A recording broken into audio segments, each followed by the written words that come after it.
ناظرین، آپ دیکھ رہے ہیں پروگرام حقائق. میں ہوں آپ کے ساتھ فائزہ شیرازی. ناظرین، پروگرام کے آغاز میں سب سے پہلے آج محمود اچکزئی صاحب نے تند و تیز بیانات دیے ہیں. ان کے ساتھ راجہ علامہ ناصر عباس صاحب بھی موجود تھے، اور ناظرین دونوں نے تنقید کی ہے، ناقدین میں سے آج رہے ہیں مذاکرات کے حوالے سے اور حکومت پہ. ظاہر سی بات ہے، حکومت گڈ کاپ بیڈ کاپ کھیلتی ہے، دوسری سیاسی جماعتوں کا بھی رائٹ ہے، وہ بھی گڈ کاپ بیڈ کاپ کھیلتی ہیں.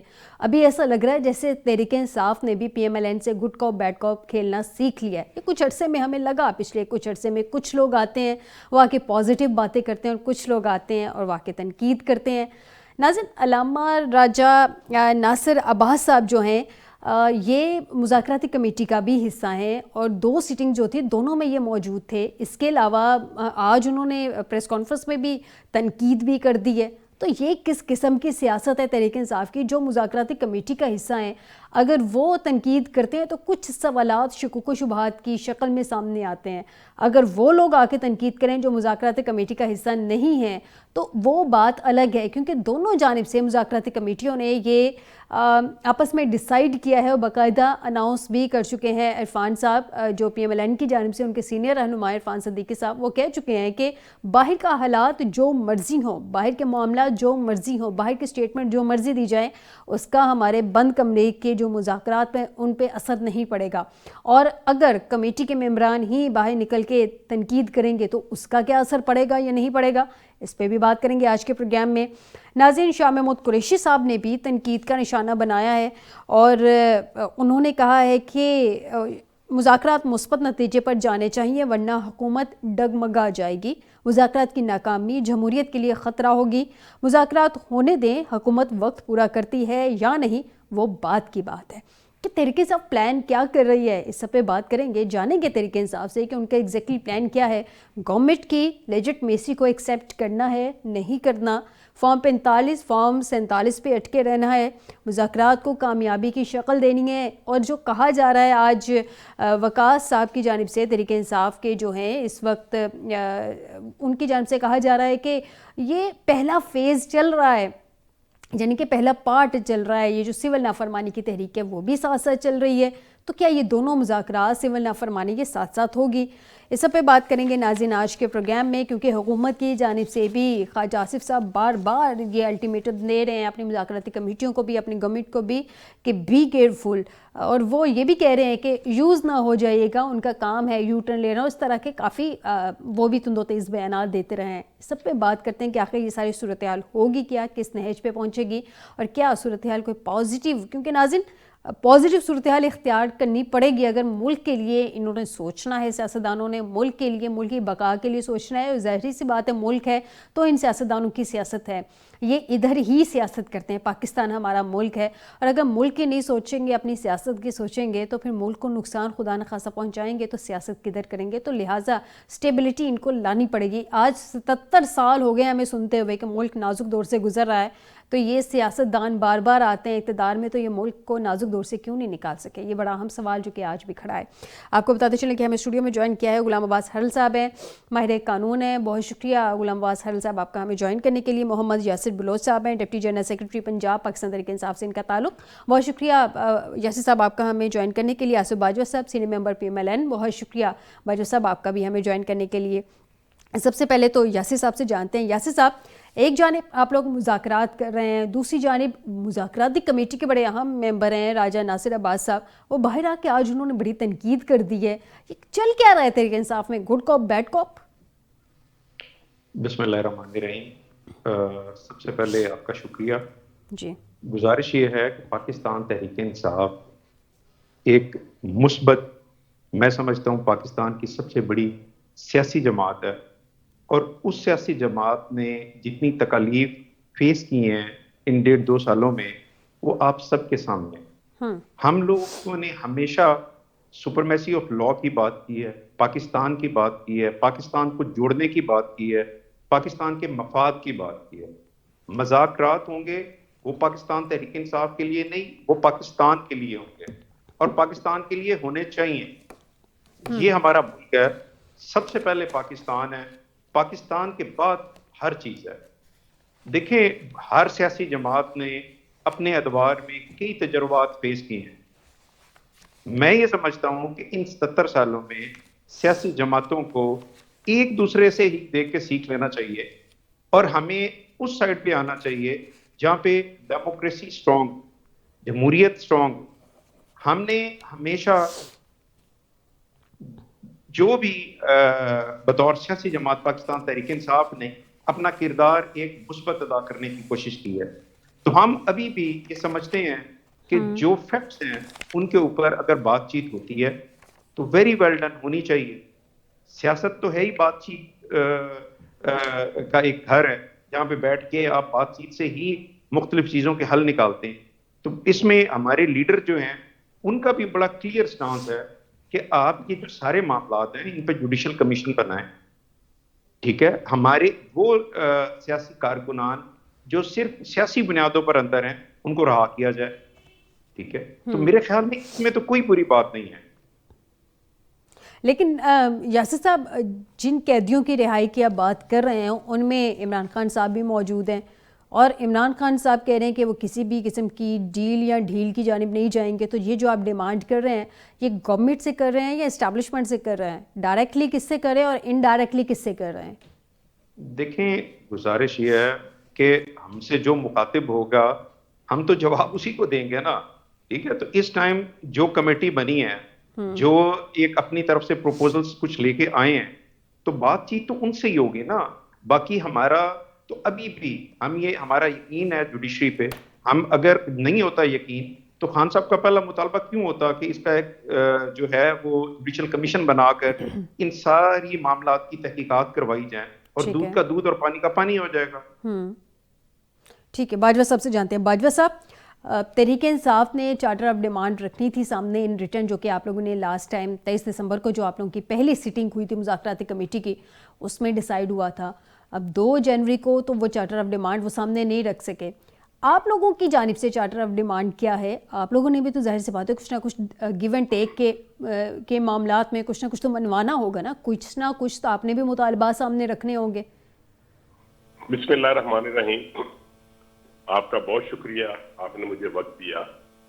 گزارش یہ ہے کہ پاکستان مسلم لیگ نون اور پاکستان تحریک انصاف 2 ڈفرینٹ جماعتیں ہیں، دونوں کے مینیفیسٹو ڈفرینٹ ہیں. پاکستان مسلم لیگ نے ہمیشہ ٹیبل ٹاک کی بات کی، ڈائلاگ کی بات کی. پاکستان تحریک انصاف نے کبھی بھی ٹیبل ٹاک کی بات نہیں کی، کبھی بھی ڈائلاگ کی بات نہیں کی، اور ہمیشہ یہی کہا کہ ان سے ہاتھ نہیں ملائیں گے کیونکہ یہ چور ہیں، یہ ڈاکو ہیں. اور خواجہ آصف صاحب نے میڈیا کے اوپر بھی اور ادروائز بھی آن دی فلور آف دی ہاؤس بھی ببانگ دوہل یہ کہا کہ یہ کیا تبدیلی آ گئی، کون سے حالات پیدا ہو گئے کہ بانی چیئرمین پی ٹی آئی آج ہم چوروں سے ڈاکوؤں سے ہاتھ ملانے کو تیار ہو گئے. نمبر 1. نمبر 2، اس کی وجہ کیا میرے بھائی جو بیٹھے ہوئے وہ بتا سکیں گے. نمبر 2، ہم نے دیکھنا یہ ہے کہ چارٹر آف ڈیمانڈ تو انہوں نے کہا تھا کہ ہمیں 1 ہفتے کا موقع دیں، ہم آپ کو ریٹرن شیپ میں چارٹر آف ڈیمانڈ دیں گے. جی، آپ نے مجھے فرمایا کہ آپ کا کیا چارٹر آف ڈیمانڈ ہے. اس کے لیے میں ریفر کروں گا اپنی سیاسی قیادت کو. رانا ثناء اللہ صاحب کی سٹیٹمنٹ ویری کیٹیگوریکلی انہوں نے کہا کہ اگر آج بھی انہوں نے ہمیں ریٹرن شیپ میں چارٹر آف ڈیمانڈ نہیں دیا، اگر ہمیں یہ ریٹرن شیپ میں چارٹر آف ڈیمانڈ دیں گے تو ہم بھی ان کو بلیک اینڈ وائٹ میں جواب دیں گے.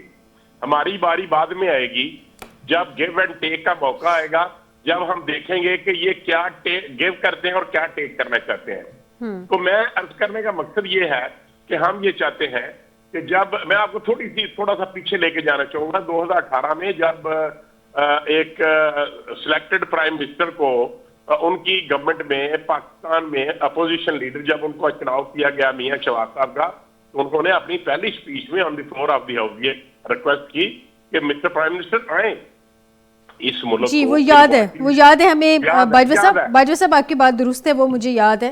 میں ایکچولی جاننا چاہ رہی تھی کہ آپ لوگوں کا کچھ پلان تو ہوگا نا چارٹر آف ڈیمانڈ جو آپ لوگوں نے منوانی ہے، جو بلیک اینڈ وائٹ میں دینی ہے. لیکن میں آپ کی جانب آتی ہوں، میں ہرل صاحب سے جان لوں. ہرل صاحب، یہ جو مذاکرات وقت مذاکرات کیے جا رہے ہیں. اب پیٹھ کو بڑا اہم فیصلہ بھی آنا ہے 190 ملین پاؤنڈ کا, جس کو 171 ملین پاؤنڈ بھی کہا جا رہا ہے. 6 جنوری کو اس کا فیصلہ آنا ہے.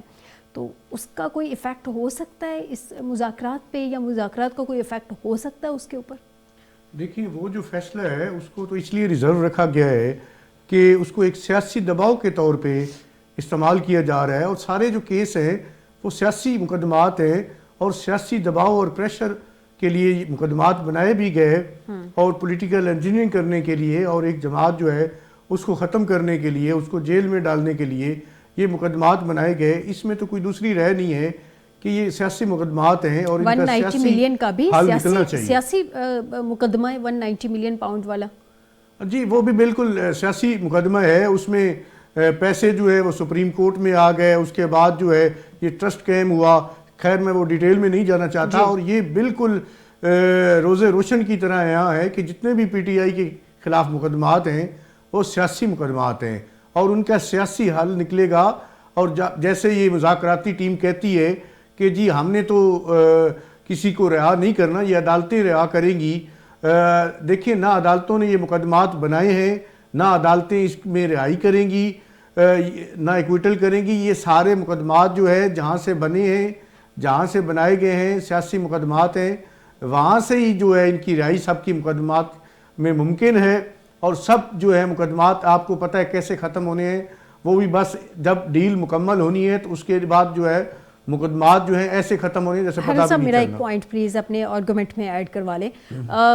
مانا سیاسی مقدمات جو ہیں وہ سیاست کے ذریعے ہی جیسے بنتے ہیں ویسے ختم بھی ہو جاتے ہیں. اگر کچھ میں حرم صاحب کو رسپونڈ کرنا چاہتا ہوں. جی باجوہ صاحب میں آپ کو موقع دوں گی, میں ذرا کوشچن کر لوں. جیسے سیاسی مقدمات بنتے ہیں, جس بھی حکومت کے دور میں اپوزیشن کو کرش کیا گیا, ویسے ہی سیاسی مقدمات ختم بھی ہو جاتے ہیں اگر معاملات طے پا جائیں. لیکن طے اگر پا جائیں تو اس کے بعد بھی فیصلے تو عدالت کے ذریعے ہی آتے ہیں نا, ریلیکسیشن تو عدالت کے تھرو ہی ملتی ہے. تب بھی دیکھیے آپ کو پتہ ہے کہ پچھلے دور میں جب مسلم لیگ نون پہ مقدمات بنائے گئے, اس کے بعد کیسے جتنی بھی پروسیکیوشن ہے, نیب ہے, ایف آئی ہے, یہ خود بھاگے عدالتوں میں گئے اور سارے مقدمات انہوں نے وڈرا کر لیے, واپس لے لیے, وہاں پہ جا کے سٹیٹمنٹ دے دی. اسی طرح یہ سارا معاملہ کوئی اتنا زیادہ نہیں ہے, یہ 2-4 دنوں میں سارے مقدمات ختم ہو سکتے ہیں اگر ڈیل ہو جاتی ہے. اگر جو مقتدرہ ہے وہ چاہتی ہے کہ ہم نے اب جو ہے اس کی رہائی یقینی بنانی ہے عمران خان کی, اور میرے خیال میں اب عمران خان صاحب جو ہے اس کی رہائی کی حد تک بات ہو بھی فائنل گئی ہے.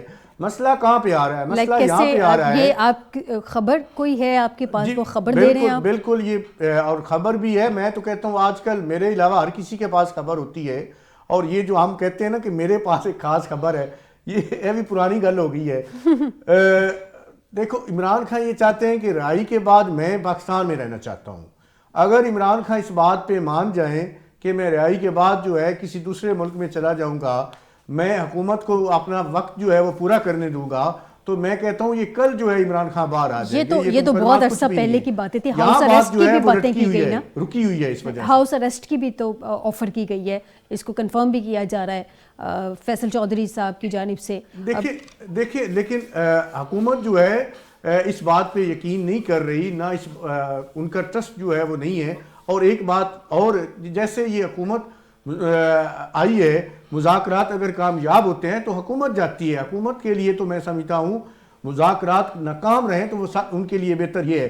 اور آپ نے مذاکراتی ٹیم کی بات کی, اس میں اب مسئلہ کیا آ رہا ہے؟ مذاکراتی ٹیم جو ہے ان میں جتنے بھی نمائندے بیٹھے ہوئے ہیں ان میں فیصلہ ساز کوئی بھی نہیں ہے. یہ سارے نمائندے ہیں, ان میں فیصلہ کوئی بھی نہیں کر سکتا. اگر آپ نے مذاکرات کو معنی خیز بنانا ہے, ان کا نتیجہ حاصل کرنا ہے, تو پھر جو لیڈرشپ ہے جس میں عمران خان صاحب ہیں, جس میں نواز شریف صاحب ہیں, شہباز شریف صاحب ہیں, زرداری صاحب ہیں, بلاول صاحب ہیں, اور باقی جو مقتدرہ ہے ان میں سے کوئی بیٹھ جائے, تب جا کے مذاکرات جو ہیں وہ کامیاب ہو سکتے ہیں. ادروائز جو ہے یہ لیکن مسئلہ یہ ہے صاحب, سجیشن آپ کی بہت اچھی ہے, سجیشن آپ کی بہت اچھی ہے, لیکن یہ سارے بیٹھیں گے کیسے؟ مسئلہ تو یہیں پہ آ جاتا ہے نا. اس کا مطلب یہ ہوا فائزہ, دیکھیے اس کا مطلب یہ ہوا کہ مذاکرات جو ہے وہ کامیاب نہیں کرنا چاہتے. یہ مذاکرات کے نام پہ ایک ڈرامہ رچایا جا رہا ہے. ان کو پتا ہے کہ پوری دنیا کا پریشر آنے والا ہے, اسٹیبلشمنٹ کا جو اب وہ بھی آپ نے دیکھا ہے کہ پیچھے ہٹ رہی ہے دن بدن جو ہے, وہ بھی ان کا وہ پہلے جو ایک پی ٹی آئی کے خلاف جو مطلب ایک مہم جو تھی وہ ختم ہوتی جا رہی ہے، اور آہستہ آہستہ. اور دوسری بات یہ ہے کہ حکومت جو ہے وہ بھی اسی طرح سے ڈیفینڈ نہیں کر سکی جس طرح اسٹیبلشمنٹ چاہ رہی تھی کہ ان کو آ کے حکومت اس طرح سے ڈیفینڈ بھی نہیں کر سکی، حکومت اس طرح سے کیسز کی پروسیکیوشن بھی نہیں کر سکی جس طرح سے کرنی چاہیے تھی. پروسیکیوشن بھی بہت سارے کیسز میں ویک رہی ہے. پروسیکیوشن تو تب ہونی تھی نا جب کیس جو ہے وہ حقیقی بنیادوں پہ بنایا ٹھیک ہے. یاسر صاحب سے جانتے ہیں. یاسر صاحب، چارٹر آف ڈیمانڈ آپ لوگوں نے ان ریٹرن دینا تھا 23 تاریخ کے بعد، آپ لوگوں کی 2 تاریخ کو سیکنڈ سٹنگ ہوئی، کل کافی لمبا گیپ آ گیا تھا. اس دوران آپ لوگوں کی بانی پی ٹی آئی سے جیل میں ملاقاتیں بھی رہی آپ کی قیادت کی، پھر charter of demand in return کیوں نہیں آ سکا سر؟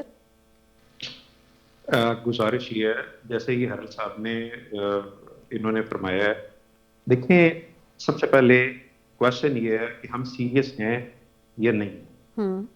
سیکنڈلی ہم کیا چاہتے ہیں؟ اگر اسی طرح سے اسی پرانے روایتی سیاست پہ گھسے پٹے سسٹم پہ اس ملک کو آپ آگے گھسیٹیں گے تو ابھی تک جو رزلٹ نکلا ہے آگے بھی پھر وہی نکلے گا. ڈیموکریسی کا مطلب یہ ہے میجورٹی. مجھے بتائیں کہ اس ٹائم پاکستان میں سب سے بڑی پولیٹیکل پارٹی کون سی پارٹی ہے جو بیک وقت گلگت بلتستان، سندھ، بلوچستان، کے پی کے، پنجاب اور آزاد کشمیر میں ایک اپنی نمائندگی رکھتی ہے؟ جب آپ ایک اکثریتی جماعت کو، ایک اکثریتی پرامن سیاسی جماعت کو دیوار کے ساتھ لگائیں گے اور ان پہ پے در پہ مختلف قسم کے ایکسپیریمنٹس کریں گے اور ساتھ یہ بھی دعویٰ کریں گے کہ جمہوریت چل رہی ہے تو وہ جمہوریت نہیں چل رہی. ٹھیک ہے، دیکھیں ہمیں پاکستان کے اس لیول پہ یہ فیصلہ کرنا ہے کہ آنے والا پاکستان ہم نے اگلی جنریشنز کو کیسا دینا ہے. آئی ایگری یاسر صاحب، میں بالکل ایگری کرتی ہوں، لیکن میرا پوائنٹ، میرے پوائنٹ کی طرف آج مجھے بریک کی جانب بھی جانا ہے. Charter of demand sir in return کیوں نہیں دیا گیا جو حکومت کو کل؟ چارٹر دیکھیں میری گزارش سن لیں، چارٹر آف ڈیمانڈ بھی آ جائے گا جب چیزیں کلیئر ہونا شروع ہوں گی، جب سیریسنس کا آئیڈیا ہو جائے گا.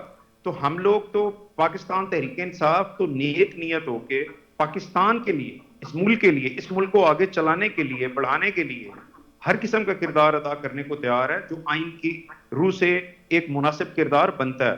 یعنی کہ آپ کو حکومت کی سیریسنس پہ کوئی شک ہے سر؟ سادہ سے تین ان کے جو ہیں چارٹر آف ڈیمانڈ ہیں، ایک جو رہائی ہے جوڈیشل کمیشن کی، دوسرا سیاسی قیدیوں کی رہائی ہے، جوڈیشل کمیشن ہے سب سے پہلے، اور دوسرے سیاسی قیدیوں کی رہائی ہے. سر مسئلہ تو یہ ہے نا کہ نون لیگ کہہ رہی ہے، نون لیگ کی کہہ رہی ہے معذرت کے ساتھ کہ جو ڈیلے ہے وہ پی ٹی آئی کی جانب سے ہے، کیونکہ پی ٹی آئی نے charter of demand in return دیا ہی نہیں ہے. اگر وہ دیتے تو ہم اپنا بلیک اینڈ وائٹ جو بھی ہماری سائڈ کی ڈیمانڈز ہے وہ ہم سامنے رکھتے نا. تو سر یہی تو میں نے پوچھا کہ آپ لوگوں کی عمران خان صاحب سے ملاقاتیں بھی رہی ہیں، مذاکراتی کمیٹی کے ممبران کی بھی ملاقاتیں ہوئی ہیں اس سارے گیپ کے دوران، پھر کون سی ڈسکشن ایسی ہے جو رہ گئی ہے جو مزید کرنی ہے؟ کوئی ایسی ڈسکشن نہیں ہے، ہمارا کانسیپٹ کلیئر ہے. ٹھیک ہے، اور ہماری طرف سے کسی بھی قسم کی کوئی نیگیٹیوٹی بالکل بھی نہیں، نہ ہم نے نیگیٹو پالیٹکس کی ہے. ہم تو اپنے عام پاکستانی کے رائٹ کے لیے سٹینڈ کیا ہے ہمیشہ، اور اب بھی کر رہے ہیں. ابھی بھی خان جو ہے وہ اپنے سے پہلے وہ بات اپنے ان سیاسی کارکنان کی کر رہے ہیں جو بیچارے 2 سال سے ناحق قید ہیں، جن کے گھروں میں فاقے ہیں، جن کے پیچھے پرسانے حال ہی کوئی نہیں، اور وہ ناکردہ گناہوں کی جو ہے وہ سزا پا رہے ہیں. تو یہ کوئی ایسی وہ ایشو نہیں ہے کہ یہ مطلب انشاءاللہ تعالی اگر یہ سیریس ہوئے اور ان کے پاس واقعی کچھ اتھارٹی ہوئی تو اور یہ چاہتے ہوئے تو معاملات ہماری طرف سے پازیٹیو آگے چلیں گے. سر اتھارٹی تو ایک لمٹ تک ہوگی نا مذاکراتی کمیٹیوں سے. میں باجوہ صاحب سے جان لیتی ہوں. باجوہ صاحب، اتھارٹی تو ظاہر سی بات ہے تحریک انصاف کی بھی مذاکراتی کمیٹی کے پاس ایک لمیٹڈ ہوگی، فائنل ڈیسیژنز تو انہوں نے بھی اپنے بانی سے جا کے ڈسکشن کرنی ہوگی. آپ کی مذاکراتی کمیٹی کے پاس بھی اتھارٹی لمیٹڈ ہوگی، فائنل ڈیسیژن انہوں نے بڑے میاں صاحب چھوٹے میاں صاحب سے ڈسکشن کر کے ہی کسی نہ کسی فائنل نتیجے پہ پہنچنا ہے نا. تو یہ اتھارٹی کے حوالے سے یہ کیوں سوالات اٹھ رہے ہیں، کیوں اس حوالے سے سوال اٹھ رہا ہے کہ آپ کی شاید کوئی سیریسنس نہیں ہے آپ کی جانب سے، اس لیے چارٹر آف ڈیمانڈ نہیں آیا سامنے؟ دیکھیں میں یہ عرض کروں، یہ حرل صاحب میرے لیے بڑا اچھا مقام ہے ان کا، میرے لیے بڑے قابل احترام ہے. میں ان کی بات اب دوسری طرف مجھے لے گئے ہیں. دیکھیں سیریسنس کی بات نہیں ہے، یہ اگر آپ اتھارٹی کی بات کرتے ہیں یا آپ اختیارات کی بات کرتے ہیں تو اس بات میں کوئی دو رائے نہیں ہے کہ پی ایم ایل این کی طرف سے یا گورنمنٹ کی طرف سے ہر کام کو فائنل کرنے کے لیے صرف ایک ہی شخص ہے جس کا نام میاں نواز شریف ہے. Number 1. Number 2, P T I کی طرف سے بھی میں آپ کو بڑے وثوق سے کہہ سکتا ہوں کہ چاہے جو مرضی کوئی ہو جائے اس کمیٹی میں جتنے مرضی ارکان ہوں, چاہے 1 ہوں یا 100 ہوں, الٹیمیٹلی اس کا فیصلہ عمران صاحب کریں گے. انڈرسٹوڈ سی بات ہے سر, انڈرسٹوڈ سی بات ہے جی. اب دیکھنا یہ ہے کہ جو بات کی ارل صاحب نے کہ جو فائنل اتھارٹیز ہیں میاں نواز صاحب ہیں, بانی چیئرمین ہیں آصف زرداری صاحب ہیں یا بلاول بھٹو صاحب ہیں, تو میں یہ سمجھتا ہوں کہ یہ ڈائریکٹلی کبھی ایسی میٹنگ یا ایسے ڈائلاگ نہیں ہوتے. پہلے ڈیفینیٹلی کمیٹیاں بنتی ہیں, وہ کمیٹیز جو ہیں وہ گیو اینڈ ٹیک پہ 80% تک لوگ پہنچ جاتے ہیں, اور جو اینڈ پہ 20% تک جو مطالبات یا چارٹر آف ڈیمانڈ کی شرائط ہوتی ہیں یا پوائنٹس ہوتے ہیں اس کے اوپر پھر فائنل قیادت طے کرے گی. میں آپ کو یقین دلاتا ہوں کہ پاکستان مسلم لیگ نون قطعی طور پہ ڈریئنگ ٹیکٹکس نہیں استعمال کر رہی.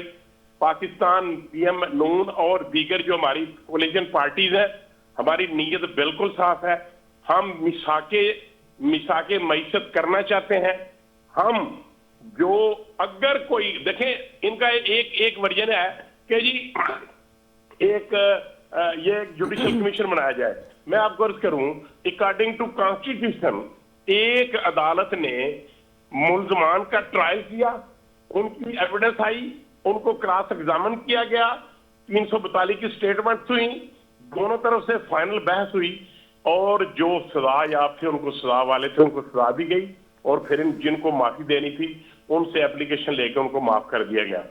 اب بات یہ ہے کہ کہاں پہ 28 مئی اور کہاں پہ 2025, 2.25 سال کا عرصہ گزر چکا ہے. 9 مئی 28 مئی نہیں, 26 نومبر اور 9 مئی, جی 24 نومبر یا 26 نومبر اور 9 مئی. ہاں جی 9 مئی جی. اچھا, تو میں عرض کروں ایک کمپیٹنٹ کورٹ نے فیصلہ کر دیا ہے, اور جو فوٹیجز تھیں, جو سی سی ٹی وی تھے, جو اس دن لائیو تمام چینل کے اوپر آپ نے, میں نے, انٹرنیشنل میڈیا نے, سب لوگوں نے دیکھا کہ 9 مئی کو کیا ہوا.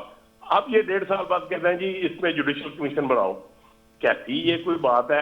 انویسٹیگیٹنگ اداروں نے, انویسٹیگیشن ایجنسیز نے اس کی جیو فینسنگ کی, اور بڑے طریقے کے ساتھ آن دی فلور آف دی ہاؤس بھی باجوہ صاحب جوڈیشل کمیشن بنتے رہے ہیں, ہم نے ماضی میں بھی دیکھا جوڈیشل کمیشن بنتے رہے ہیں. اگر ایک جوڈیشل کمیشن بن جانے سے دونوں سائیڈ کے معاملہ سٹیبلیٹی اختیار کر جاتا ہے, تو میرا نہیں خیال کہ اس میں کوئی بری بات ہے. دیکھیں میری بات سنیں, دیکھیں ایک کمپیٹنٹ ادارے ہیں جو بااختیار ہیں, ایف آئی اے ہے اور پولیس انویسٹیگیشن اتھارٹیز ہیں, اور اس کے علاوہ جو دوسرے سیکرٹ ادارے ہیں یا ان کی جیو فینسنگ ہوئی ہے.